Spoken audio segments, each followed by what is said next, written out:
मी कुठल्याही राजकीय पक्षाचा कार्यकर्ता नाही, नाही कोणी माथी फिरू अंधभक्त, नाही कोणी दंगल करणारा गुंड. सर, मी एक निस्सीम राम भक्त आहे. 30 वर्षाच्या प्रतीक्षेत फक्त एकच स्वप्न होतं, अयोध्येमध्ये भव्य राम मंदिर व्हावं.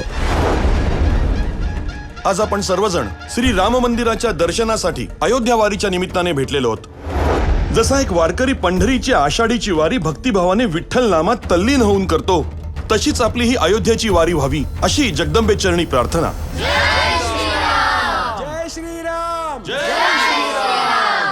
इसमें बात करें, ये महाराष्ट्र नहीं है. पता है ये महाराष्ट्र नहीं है, लेकिन अभी ये फैजाबाद भी नहीं रहा.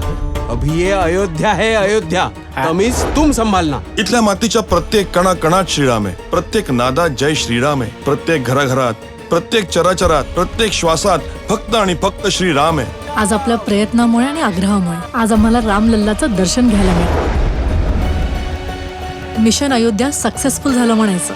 नाही, अजून मिशन पूर्ण व्हायला बराच वेळ लागेल, बराच संघर्ष करावा लागेल. आज तर कुठे सुरुवात झाली असं म्हणूया. माणूस स्वतःची योजना तर तयार करतो, पण तिला विधाता कसा प्रतिसाद देतो यावर त्या योजनेचा पुढचा प्रवास अवलंबून असतो. स्कूल के बच्चों ने हमें सामान उतारते हुए देख लिया है. ऐसे कैसे हुआ इम्तियाज? कुछ पता नहीं चला, लेकिन अब बच्चे हमारे कब्जे में हैं. आतंकवादी हो तुम लोग. अब असली बम के धमाके करने का टाइम आ चुका है. श्रीरामाला जिवंतपणी त्रास सहन करावा लागला. आज हजारो वर्षांनंतरही त्यांचा त्रास कमी होत नसेल तर ते या देशाचं दुर्दैव आहे. क्या तुम्हारा मजहब तुम्हें सिर्फ नफरत करना सिखाता है? श्रीराम, तुम्हारा भी इतिहास है और इस बात को तुम झुटला नहीं सकते. जो तुम्हारी आस्था मक्का शरीफ के लिए है, वही आस्था हमारी अयोध्या के राम मंदिर और राम के लिए है. अब तुम लोगों को तय करना है, कल घर जाना है या जहन्नुम में.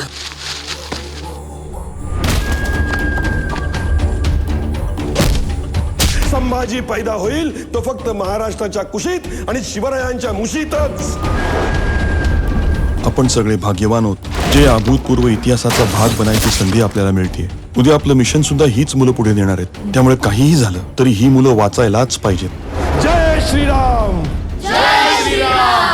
कल हम इन लोग को ढाल बनाकर इन्हीं की बस से अयोध्या में घुसेंगे. मैं तुम्हें अयोध्या नहीं पहुंचने दूंगा.